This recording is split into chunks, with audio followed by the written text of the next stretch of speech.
It's 1945. In the southwestern corner of Vermont, the Green Mountain National Forest rises like a wall of ancient, jagged timber. At its heart lies Glastonbury Mountain. Today, it is a place of ghosts. The towns that once thrived on its slopes, Fayville and Glastonbury, are gone, reduced to cellar holes and rotting wood. The locals have always known that something is wrong with this land. Long before the first European settlers arrived, the indigenous people refused to hunt on the mountain. They believed the soil itself was cursed. They spoke of a stone that swallows people whole. They believed the four winds met at the summit in a way that defied the laws of nature. By the mid-1940s, the world had forgotten these warnings, but the mountain had not.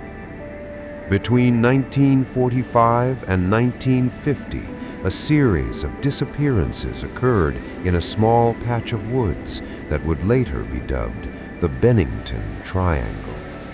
These cases share the most chilling missing 411 profile points: the scent void, the sudden storm, and the absolute, terrifying lack of evidence. Tonight, we are treading into the window to the void in Vermont. Welcome to the portal, where myths, nightmares, and mysteries are just one step away. My name is Epoch, and I will be your guide. To preserve the light, we must first face the dark.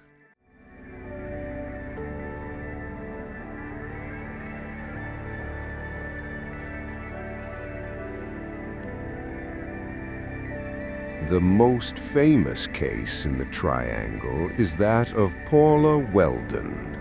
It was December 1st, 1946.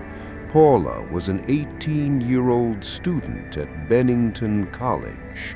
She was the daughter of a famous industrial designer. She was bright, athletic, and experienced in the outdoors. That afternoon, she told her roommate she was going for a walk on the long trail. She was wearing a bright crimson-red parka. In the 411 files, the color red is a recurring theme. It is as if the color itself acts as a marker, a target for whatever resides in the brush. Paula was seen by multiple witnesses on the trail. One couple, the Fergusons, were walking just a few hundred feet behind her. They watched her as she rounded a sharp bend in the path, moving toward a cluster of trees. They reached that same bend less than 60 seconds later. Paula Welden was gone.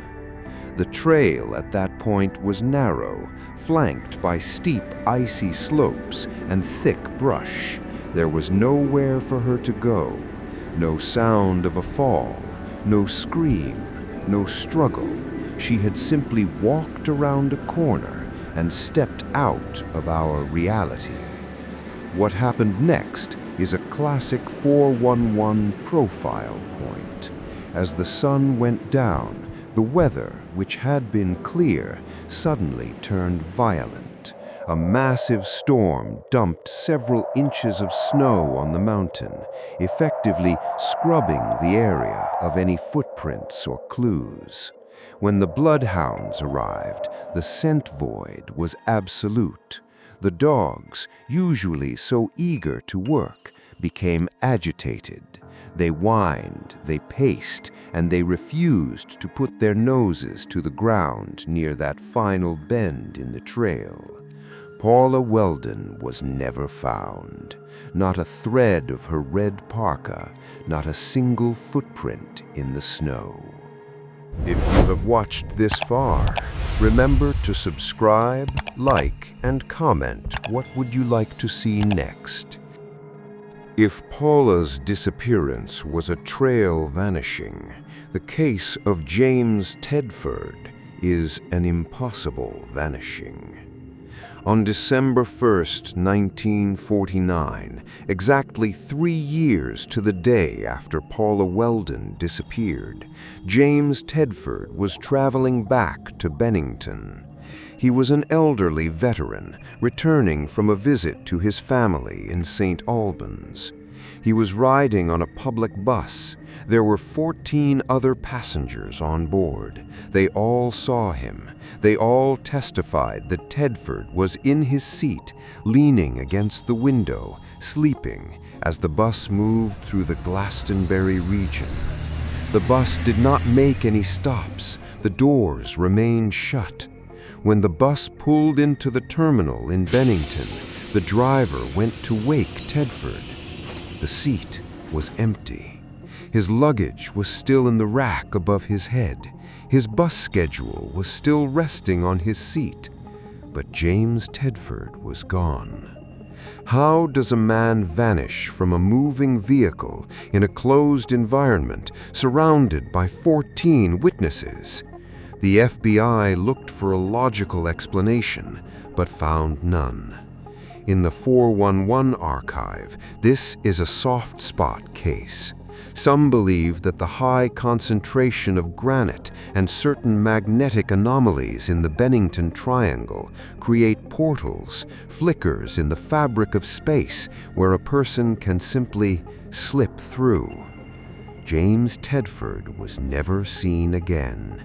He is a ghost caught in the gears of a mountain that doesn't care about the laws of physics.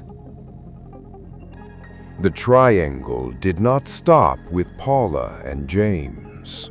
In 1945, a guide named Middy Rivers led a group of 4 hunters into the woods.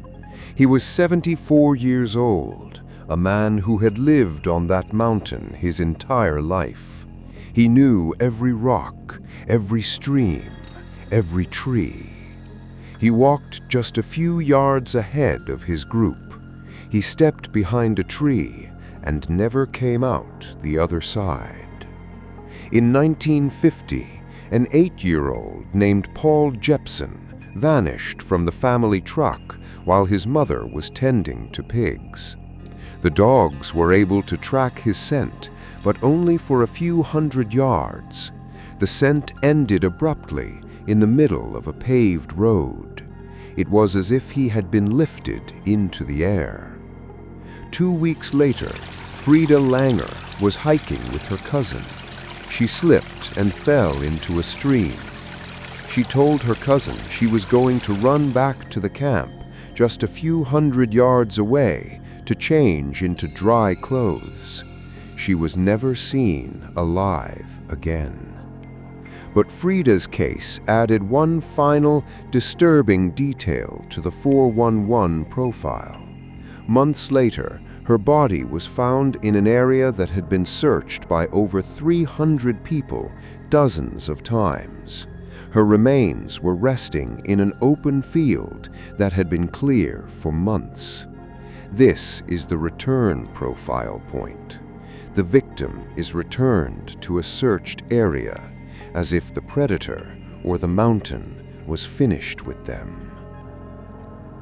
The Bennington Triangle has gone quiet in years, but the mountain remains. Glastonbury is still there, its cellar hole swallowed by the trees, its granite peaks watching the trails. Is it a predator? Is it a portal? Or is it something we don't have a name for yet? David Paulides has documented thousands of these cases, but Vermont holds a special, dark place in the archive. It is a reminder that the wilderness is not just a place on a map, it is a force. Thank you for treading in the darkness of the triangle with me. Next, we move west to the granite cathedrals of Yosemite, where the travel is impossible and the silence is deafening. Subscribe to join us for the next entry in the Missing 411 series. Good night, and if you go to the Green Mountains, stay on the trail, and whatever you do, do not wear red. Let us now step back into the portal and go to our segment of time and space. If you would like to see a longer video about what we went through today, or if you would like to see another specific video, leave it in the comments. Feel free to check any of our previous voyages on screen. My name was Epoch, and I will see you again on one side or the other. Farewell.